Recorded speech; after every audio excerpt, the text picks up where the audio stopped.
24. Driving Business.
Amanya gange nze Ayeba Johnson mva Kyenjojo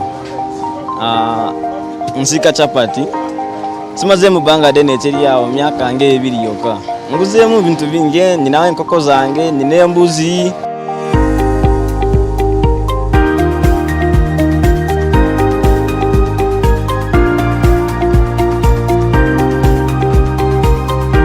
kalo usanga nti ngaba customer bajja ne balya nga tebasasudde ekiri yawo oba ebintu oyinza obikola nebitatambula bulungi nebibeerawo nebisulamu ate bebisulamu yebaloosi oba oyinza okubulwa sente ezigula ebintu ebirala.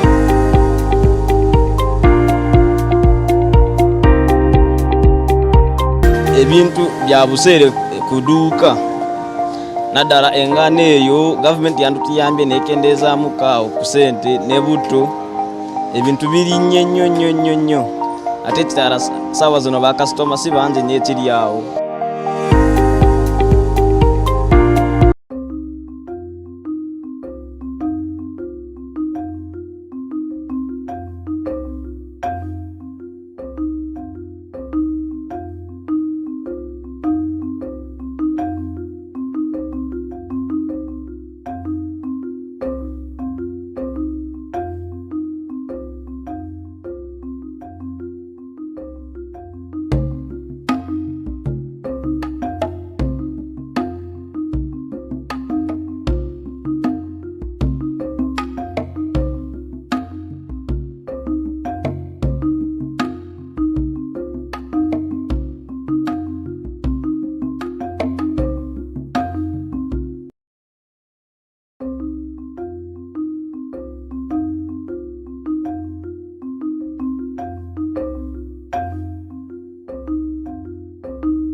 Smart 24, driving business.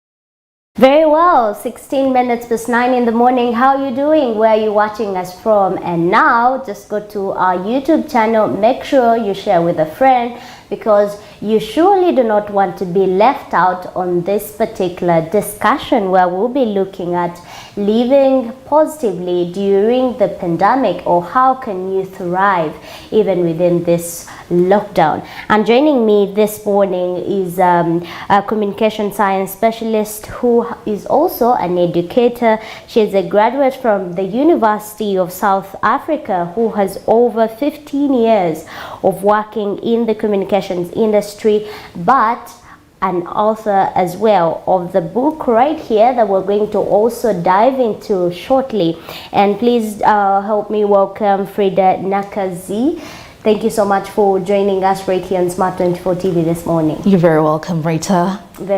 So this is your book, I understand it, and I have taken some of the, you sent me earlier some of the highlights, yes. And we're going to be daily share them with you right there on your screen. Yes. But before we get to the book and before we get to the pandemic situation, as an author, as you have had an experience even not only in Africa here, from what I have seen. Yes. How do you find or how do you relate with positive living?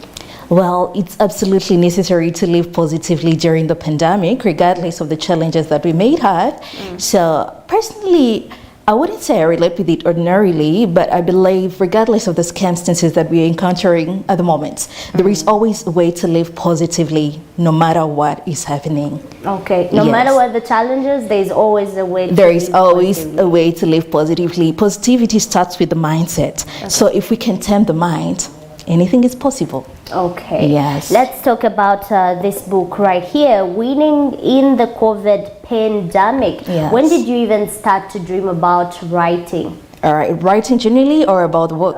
Generally, writing, first of all. Okay, maybe I'll just... And we go to the writing of the pandemic specifically. All right, I'll just give you a very small history of myself and why I was motivated to write this particular edition that focuses on these age groups. Well, my career has been centered around communications. For me, it has been more like a lifestyle. It's more of something that I love doing to improve lives of others than something I do to benefit, though of course we cannot undermine the beneficial aspect. I started back in 2005 when I was a very young girl, as a teenager.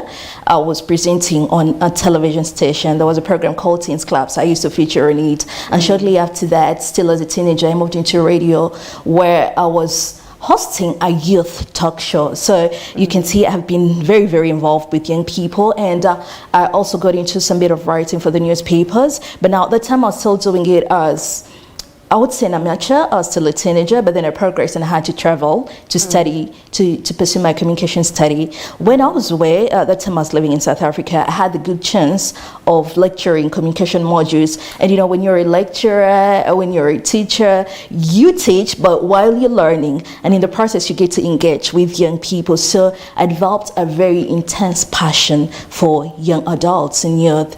And still, as an educator in South Africa, I didn't only stop in college. There was a time I was teaching in high school. I was teaching grade 12.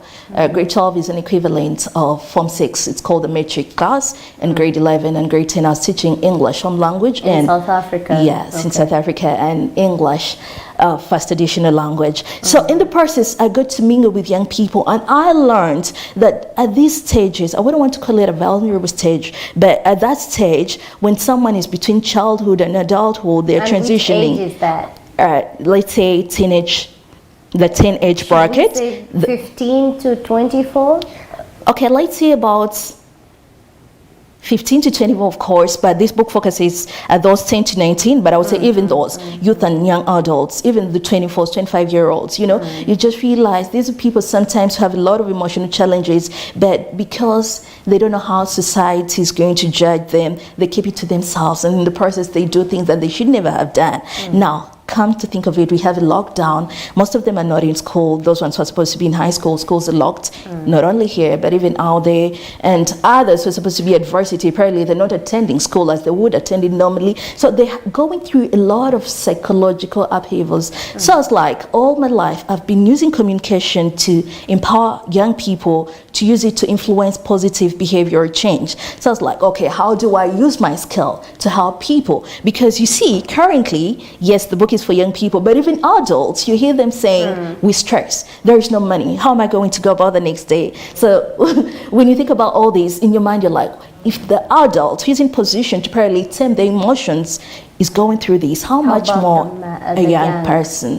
You know, that is when I picked inspiration. And you'll be surprised, it's not a very long time ago. I actually started on it during towards the start of the second lockdown, shortly before it was announced. The start of the second lockdown in the country here? Yeah, in the country. Of, that is around last month? Yeah, probably 2 months back. 2 months shortly back. before, yeah. Okay. So I was like, no, I can pen something down. And I was like, okay, right, you have to give it some time. But for me to reach my audience easily, my content has to be out very soon, because most of the people predicted the lockdown shortly before it came, because we were encountering the second wave of the pandemic. So I was like, no, let me jot it down, but in a very simplistic form, with a very conversational tone, and make it very brief, because we have a challenge with our reading culture. It's not specific to only the Ugandan community, no, but then, you know, young people, they have books to read since they're studying at home. So when you're putting content together that is not academic for them to read, you have to put the time aspect also into mind.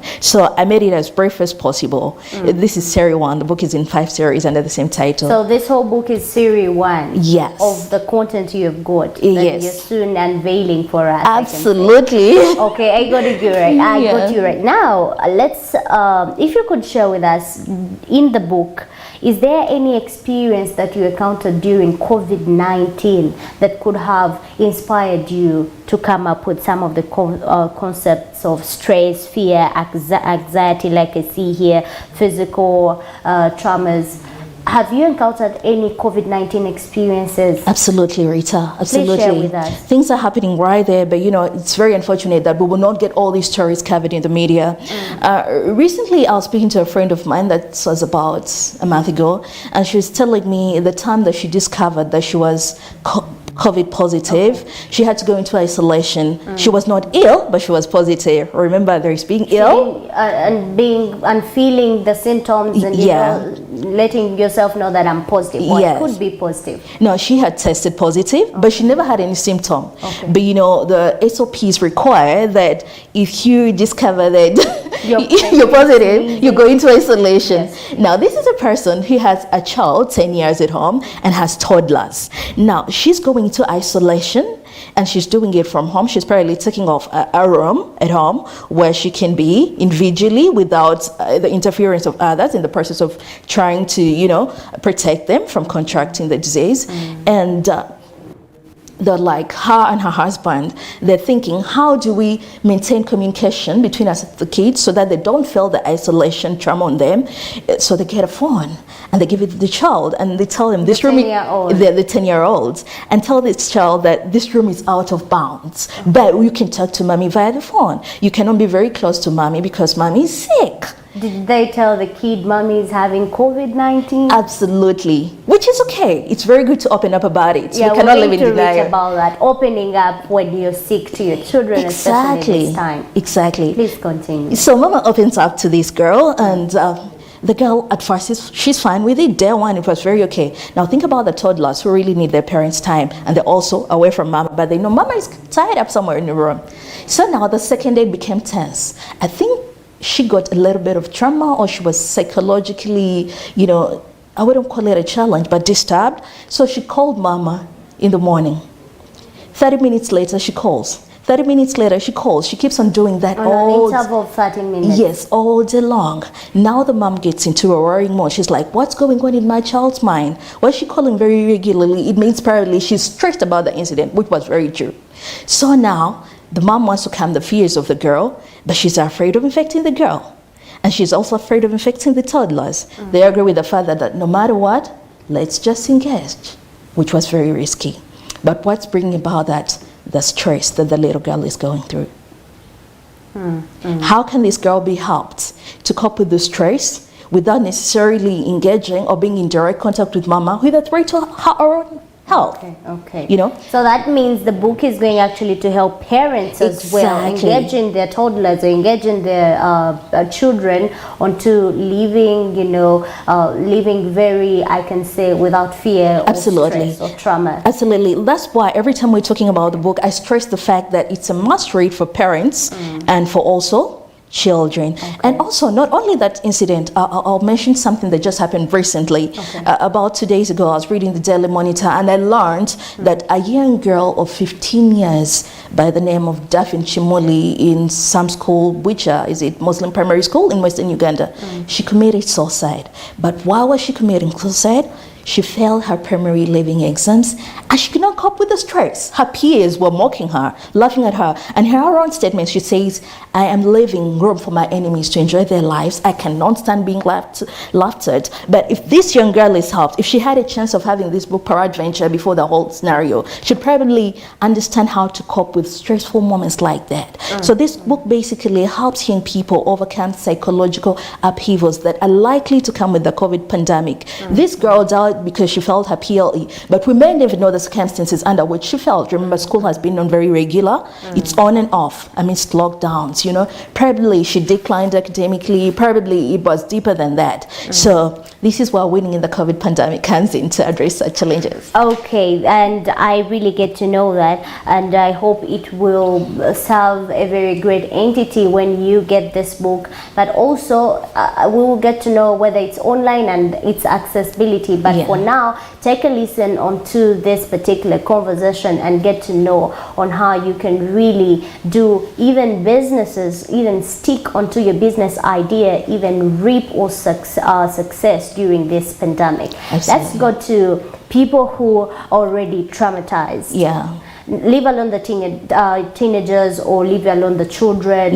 You can as well as bring them in. But people who are already traumatized in this pandemic, probably they have nursed someone. They could have lost a parent or a spouse. How do you think they could be relating with life? And away from relating with it, how can they boost themselves after this? After the pandemic, or even in the case of the pandemic. Now, one thing that we have to understand, I think, I was about to use a very crude term, but I think the devil is just at play with the COVID, because if you look at it, it's affecting everybody. It's good you've talked about adults now. These are people who are working freely.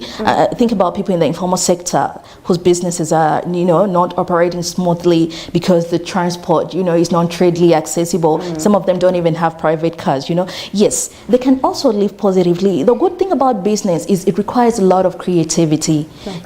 With business, you cannot have a static mind. Let me just give you an example. Apparently, you're a grocery seller and maybe you're selling in Nakao market, but peradventure you're residing, say, what's the farthest place to Nakao? Or okay, let's give it Gayaza. That's probably that's really far. You can't foot all the way, So if you cannot sell in Nakawa, their homes within Gayaza, and the people who still need these groceries, who need the veggies and all that, what harm would it do you if you probably went to a place? Of course, we are prohibited from movements, but if you can go to a place, maybe to station up your groceries, if you contacted people via SMSs and all that, we have one challenge. Usually what's affecting us mostly is the way we have been operating our business. We are so much used to physical contact. Now, these mamas who probably sell the things in the informal sector, they should probably have a list of their clients within their homestead, within their localities, probably the villages or the areas where they're residing, So if you have... Not only to those who come to our stores to buy? Not only those, because if you focus on only those, the economy is very unpredictable. We never saw phase 2 being very terrible as it is. It has actually been worse than phase 1. 42 days. We've never had a 42-day lockdown like same time, So it calls for diverse approach in how we market our business, in how we market our businesses. But then for the other sector where people are not so much into the formal activities, I think they have a good chance of doing their businesses online. And this is not the time to only focus at a salary for those who are into salary earning and all that. I wouldn't want to use this as from a business perspective because its major objective is empowering the community. But like I said earlier, we cannot run away from the fact that like whatever Yes. we do profits us. Yes. So right now I may not be able to execute my education tasks as usual, but of course, there'll be a little penny that will accompany, my print work. So it calls for creativity, And transparency. and thinking out of the box. Okay, because but we can't even Frida, predict the coming remember, year. if you're talking, for example, we were talking about those in the formal sector, women in the market. Remember, there are some now who are sleeping, actually are going to spend the 42 days in the markets, markets, yes. not looking at their families. What is going on at home? What is going on around into these people's lives? How can you help those people, help the people at home, as well as helping these people in the bucket? Okay, now this calls for a collective effort. We have to understand that when you're trying to fight a battle as one man, you cannot win it. I may have a very brilliant idea, or I may have the good grace to talk to people and they heal, the emotional stress, they can see their family, but I may not have, the what it takes to meet them. Okay. So that is why I'm saying it's a collective effort. We have people in the NGO sector. We have people in the counseling services. I remember some of these are considered essential workers because mental health cannot be ignored. These are people who can access such places, Yes, you're not going to have lots of people to go there and talk to people, but one person can make a difference. One lady or one gentleman, one counselor, they go, they station up something, maybe a microphone or transmitter, whatever, and talk to people. Okay. It's temporary, we shall overcome, but then let's be strong. People just need to hear encouraging words. The mental healing process starts by communicating the problem. Okay. Yeah, so it's a collective effort. We need the NGO. We even need the government itself, not only the NGOs. We need the government to come up with such programs as well. Just like they did. I like what they did. I heard the Ministry of Health was getting involved to offer them what do they call them? Mosquitoes? Mosquito nets. Yes. Yes, please. Yes. They did offer actually the first week as they started sleeping in these markets. But still, a mosquito net won't treat my trauma, my mental health. Absolutely. That's what we need. Organization of people who are good at counseling services to come in and speak to these people. You just need one person and one microphone and you're done, just one day. And they can ask questions from various angles. They just need to be listened to. If you've had a good chance of attending a psychological therapist question, all they do is talk until the healing process takes over. Okay. So the same thing can be done. And still on mental health, do you know there are some people who actually do not know that I'm going under stress, or I'm in fear, or I'm traumatized? Very true. How can someone know, I could be stressed, or I could be emotionally ill, something could be happening with my emotions? How could someone tell in this pandemic? Be it business people, be it entrepreneurs, be it in a social aspect. How can I tell I'm super stressed? Okay. First of all, what you have to understand, people get stressed and they don't know that they're stressed, but they know something is wrong. So the moment you feel there's something that isn't right, how? Finances are not adding up. It means something is wrong. Okay. Like you're worried about maybe the next day, something is wrong. And we have this very funny mentality that sometimes, even when we know that things are not going right, we don't want to accept it. And that is very dangerous. Okay. So how do you know I thought that gives me positivity and go ahead and do it. You can do it, girl. Do not accept that you're being put down. No. Go do it. Like when you're motivating yourself. Yes. That can take you for some time, but in the long run, it's not sustainable. Okay. Have you heard about people who commit suicide? They bottle up quite a lot and they think they can overpower it on their own. Rita, come to think of it. Today you don't have money to feed the family. Next day the business that you're running is probably crumbling down. You don't have investors coming and all that. You're thinking, how do I keep the business operating? The operational costs are there. You have to clear the water bills, the utility bills, but the money is not coming in. You have it in your mind, Rita, but you're running away from it. Before you know it, they give you an extra 3 weeks on top of the 42 days. Rita, sincerely, you will know something is wrong. You need to talk to somebody about it. Actually, when you read I'm sorry to refer to this book, but that's why I said okay. even You adults, can refer to it. adults Actually, can. I got that from, is it chapter 2? Where I got, yes, chapter 3. Chapter 3. When you're talking about how I cope up with stress, anxiety, and depression. Exactly. But there are people who do not know that I'm depressed or I'm stressed or I'm going under physical or an emotional trauma. Yes. And we were still on that. Yeah, they don't want to accept that that's it, or probably they don't know what they're going through. How do I even open up? You're talking about opening up. We have people who actually not, people who are not receiving medication, for example, Yes. HIV people. Yes. And they can fail to open up to their LOC ones, maybe, so that at least someone can go helping them acquire medication. How do I open up? There are things that I can open up, and there are things maybe that are really tight for a human being to open up to another. I love that. How can we really open our hearts for our to be future? free to talk to others? I wanted to do something very small, Rita, if you permit me. Let's go to chapter 3. How can I overpower and overcome stress? That's like page 21. Okay. Yes, we're still discussing around living positive in this pandemic, and we're on 21. How can I overpower and overcome stress and depression? Yes. Please. And if you look, you talked about people who don't have the courage to share out their stressful experiences with others. If you permit me, I would read a very small excerpt. Maybe it would help us understand. 3.2.1, it says, if you don't have the courage, I'm on page 22. If probably you don't have the courage to talk to somebody that you can trust, how do you pick courage? How do you pick the confidence? How do you start as an individual? Listen on how you can get courage to talk to someone or open up if you're going through any kind of depression, stress, fear, or trauma. Exactly. All right. It says, write down your stressors.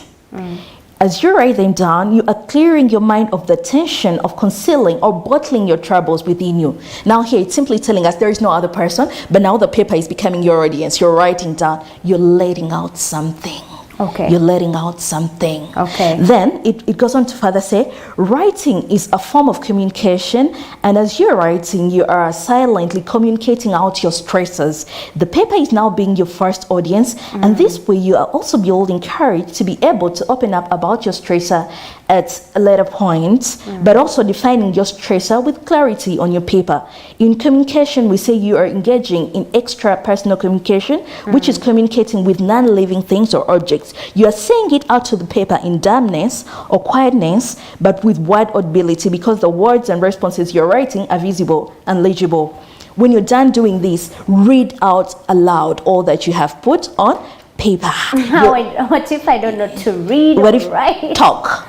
Okay, talk to who? To yourself. You're having an intra.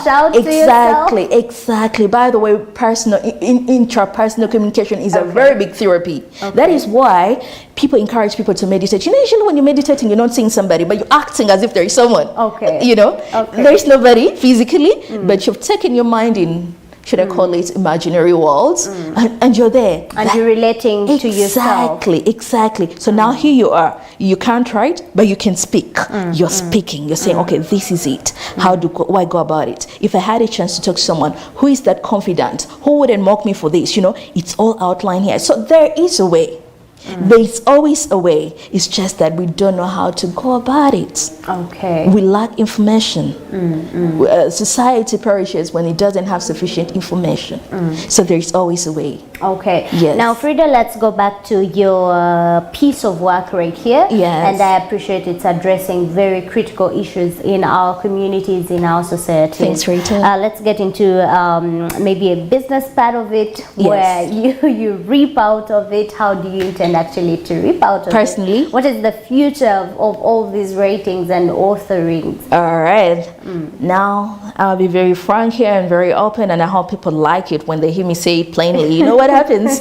We tend to hide the reality, but we have to understand the primary objective of everything done by anyone, mostly to profit.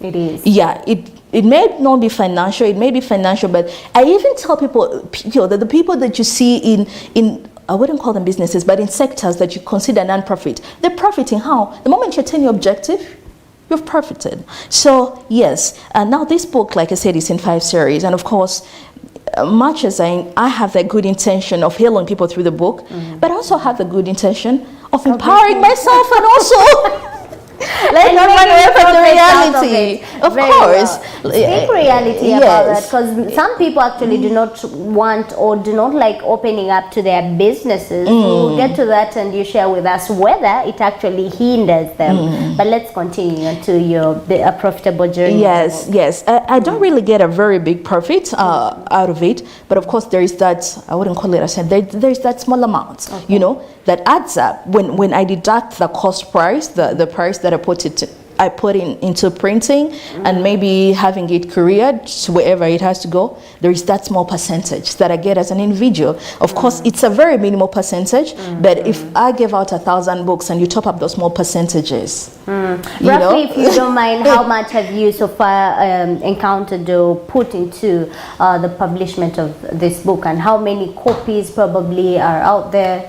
On the market? Well, I wouldn't be in position to disclose how much I've invested at the moment, but we've sold quite a number of copies, especially within Kampala and Makiso and Mokono. The major challenge that we're having right now is that the people we had partnered with, or we intended to partner with to do the distribution, are closed. You know, we had already started on the processes and all that, and actually if you look at our marketing flyer, they're featuring there, but how can the public access them? How can the market access them? So you find that I'm also individually involved in the marketing process. A good entrepreneur doesn't sit back. When you go out there and do the marketing. Exactly. When you feel like things are not moving in the right direction, you get on your feet and you also do the marketing. So don't be surprised when you see my profile picture talks about the book and its price and where it's accessed. So yeah, we put in quite some amount, of course, not a very big amount, an amount that is affordable to get the work running. You know why I'm getting into that?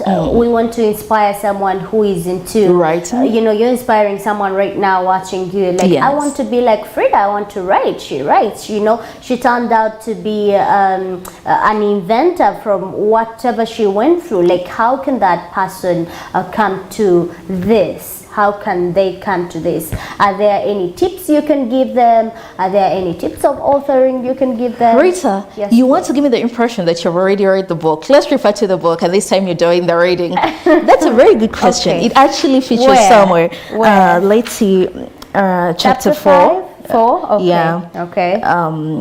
Why should I consider... Okay. We're still discussing as she looks onto what we're going to relate to you. But in case you want to be like Frida here, who is a very great communicator and also an inspiration for the society being or humanitarian cause, and also an entrepreneur, because look, she's an author of the Winning in the COVID Pandemic, and for now we are diving into how you can actually be like her or closely like her if you want to become one or invent or invest in writing or publishment. Yes, Frida, chapter 4. Yeah, page 35. Chapter 4, page 35. Okay, I am on 35 here. Yes. What seeds are you sowing for your future, and why should you consider your future? Yeah, you could probably take us through that page. It gives an insight on how you can turn your passion into a career. Okay, you will tell me where to stop. I'm going to be brief. Right. Let me share with you a personal experience. By the time one was 12 years old, I already knew I wanted to be a communicator who would influence society, young people and vulnerable groups of people with empowering messages that advocate for positive information and good social behavior change. Yes. I had a goal in mind. I was very articulate and outspoken child. My age did not permit me to work then, and of course I could not get a professional qualification at that age. I grabbed every available opportunity that would serve as a stepping stone to my dream. Can I stop there? Yes, you could stop there. Then I could briefly take you on 36, something that I want to show them in reference to your question. Please. It says, what do you want to be? Write down your future career plans and prospects. Act your future job, and who knows where God can take you. do not forget to keep good company. The more you draw attention Are we towards your addressing goal. to the youth? Are we addressing, because there are people who already are maybe 40 years. It's not too late. Okay. It's not Sure. too late. Okay, talk about that. You look at people who have been very successful. Forget about Mark Zuckerberg, who started when he's very young. But when you hear the others, there are people who did not become successful until they were 45. Very many of them, I will not give examples, but they're there. You know, their breakthrough, the inventor of KFC after retirement age. So it's never too late. That's why I insisted. It's a must age for does adults. not limit our inventions. It's not a limitation. Okay. Yes. So even at 60, just like the KFC inventor, you can still pursue a dream. It was a hobby, cooking chicken. Like he liked frying, and everyone eats KFC. Everywhere you go in the world, actually, there is KFC. So those people who have intentions, probably they say, I'd like to be an author. Why not?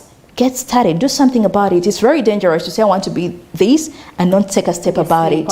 Yes, and we know they usually say this common saying, the journey of 1,000 miles starts with A step. Exactly. Do something. Very well. And in the Yes. book, Frida, you talk about COVID-19. Oh, yes. You talk about, for example, in chapter 1, what is COVID? Does COVID affect young people? How is the coronavirus transmitted? Do you have a doctorate or a medical background?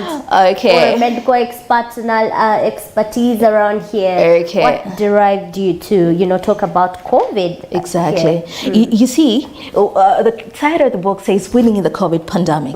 So there is no way you're going to give somebody ideas of winning in the pandemic when you've not told them what COVID is. Very. It's just like sending a child to a school when you've not told them a school is where people go to learn. You'd be How many parents even do that. You're right. How many parents do that? Like They when don't. your kid is going They to school don't. on the first day and you're telling them, because, okay, I have someone I know. Yeah. She's around 10 years and I'm asking, what is school? I mean, she can't really know. But she goes to school every day. Yes. That's she can't the problem. put it in sentence like, what is school? She just tells a school. In fact, she gives you the name of her school. What's the school? And she just gives you the name of her school. Yes. How many parents do that? Yeah, very few. Very few. Frankly, very few. Back to yes. communication. So exactly, that's where the element of communication comes in, because as a communicator, you can't just give people abstract ideas. So yes, have I worked in the medical background? Not as a medical person. When I was doing my undergraduate degree, I had a good chance of doing a module that is called health communications. It tells you how to articulate concepts that are related to health. So I do not have a medical background, but I've also had the chance to work with non-government organizations, NGOs and NPOs that are into health and treatment. And in the process, I got the good chance of mingling with lots of doctors. So while I'm trying to write something about health that I'm not medically versed with, I have good room for research. I have a good network for research. So I did not write about it from a medical point of view, but with concrete research that is non-biased. And the reason why I had to write about it first is because I want the target audience, and any other person that may be interested in getting the book to know that COVID is there. COVID is real. COVID is the reason why people are stressed. COVID is the reason why the economy is crumbling. So we have to first deal with COVID before we can talk about the other thing. Yes. I'm picking something like you had friends, you encountered your company and surrounded yourself with doctors. Yes. Does that also determine our business thrives or business future, the people we interact with in our everyday life? How can you address that to the people? Absolutely. I love this so much. A wise man once said that a person's net worth is his network. Okay. A person's network is his network. Yes, your net worth is your network. Okay.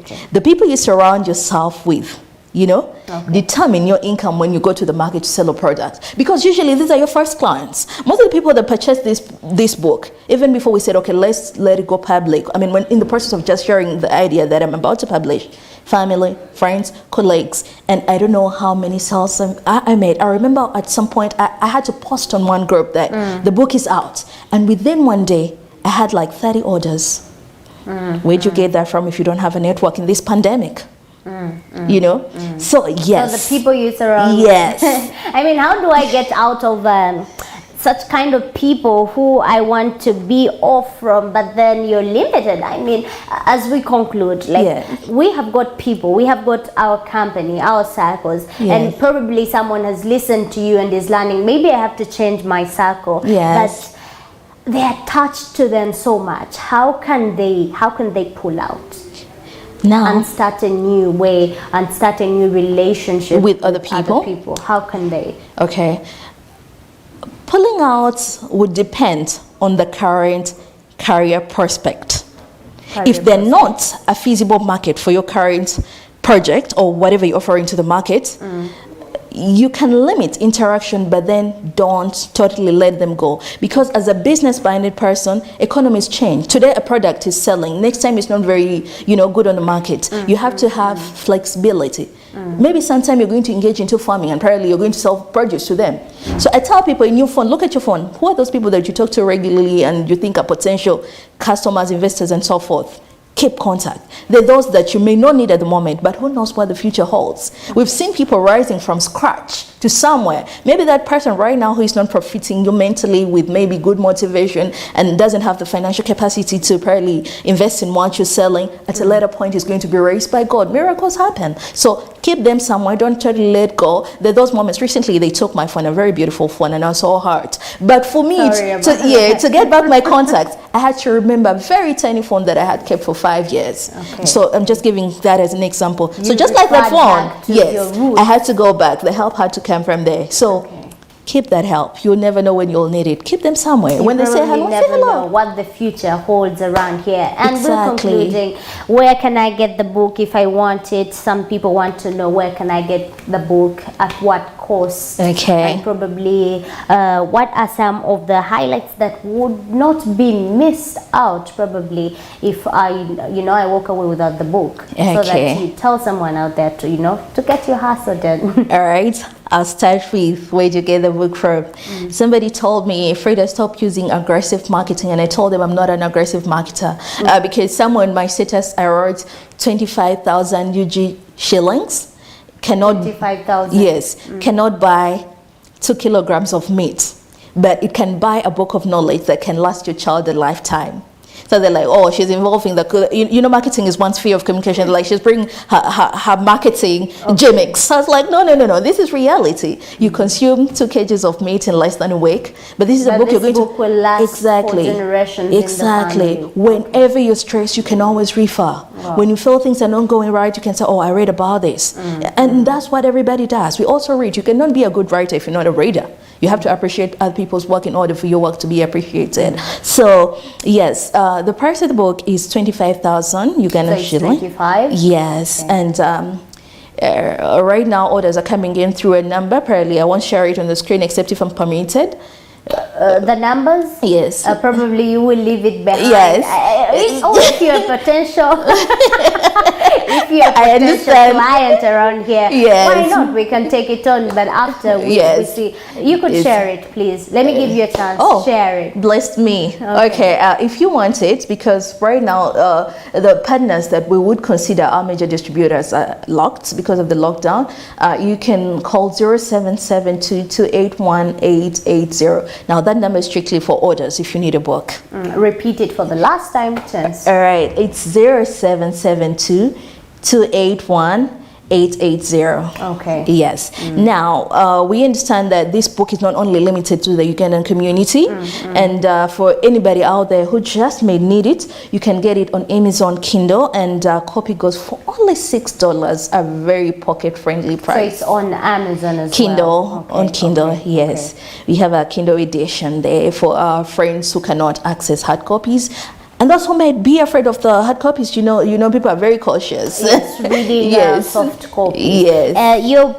Please, Frida, if you could give us your concluding submissions or any take-ups from the conversation, then we call it a morning. All right, Rita, I'll start by, first of all, appreciating you for inviting me. I'm very grateful that I've been here today. Thanks for the good work and the entire management. What I just want to say for a parent there, for a business person out there, for a child out there, when I speak about children, I'm now referring to those in the teenage who has been watching this program and you've picked some insight, it would be very good for you to get yourself a copy of this book, because it's not only going to help your child, but even you as a parent. But my fellow business-minded people who believe that you can turn your passion into a career, I just want to urge you to start on whatever it is that you have in mind that you think can cause you to succeed or progress. Yeah. Very well. Thank you for having joined us. And in case you missed this conversation, she is Frida Nekazi, Yes. who has been with us right here discussing on how or living positively within this COVID-19 pandemic. We have had a lot of insights for you. And in case you missed, go to our YouTube channel. Surely that link will help you dive into this conversation, and also share and leave your comments below. Very well, you can visit our website at www.smart24tv.com and share your comments, as well as our Facebook and Twitter pages at Smart24TV. My name is Rita KABANYORO. Catch me up on my social media platforms at @KABANYORO. We take a break. At the top of the hour, we've got news updates coming right on your screen. This is SNB.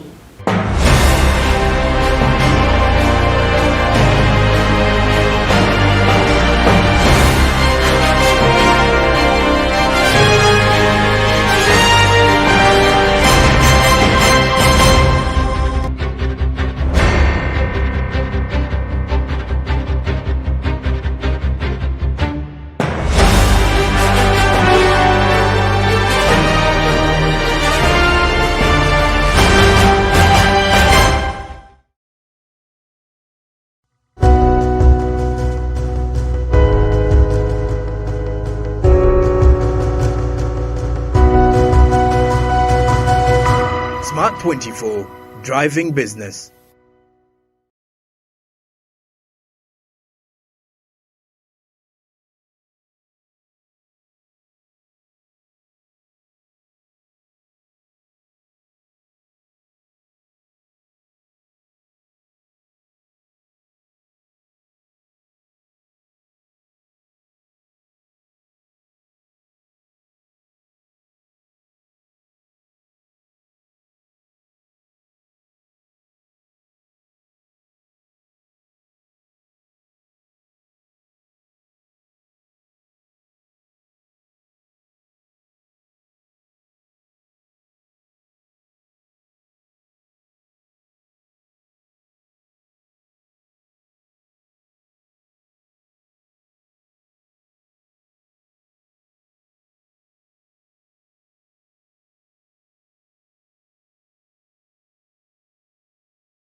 Smart 24, Driving Business.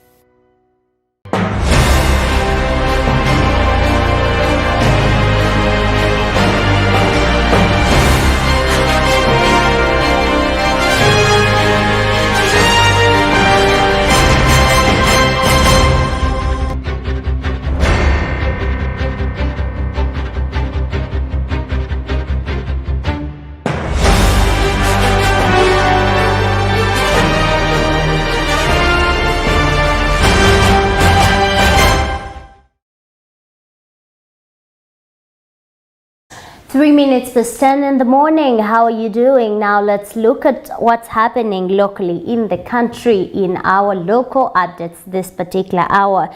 The government has launched the construction of the Regional Agriculture Mechanism Center in Mbale district with worth 3.2 billion shillings.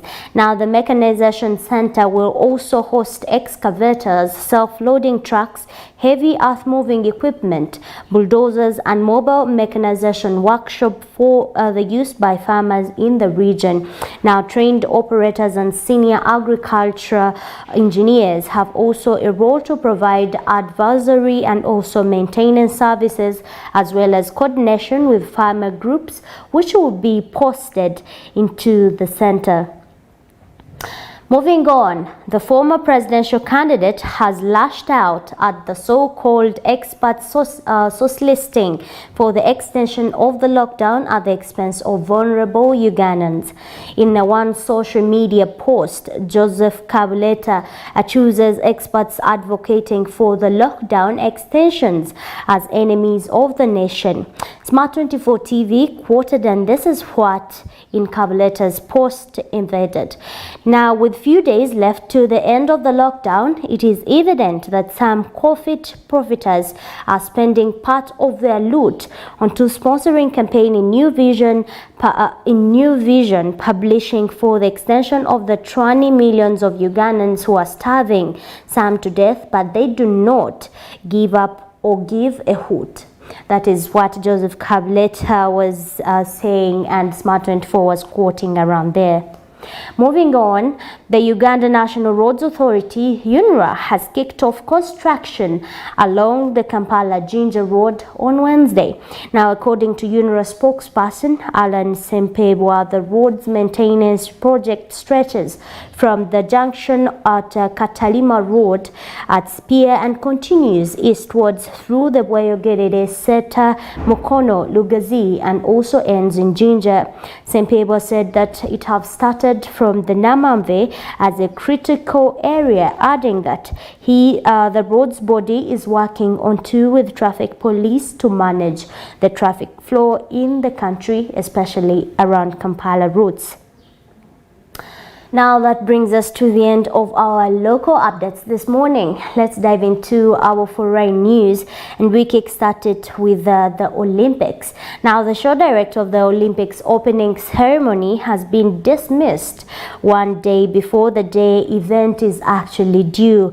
Footage of Kentaro Kobayashi from that is 1990s recently emerged, in which he appears to be making jokes about the Holocaust.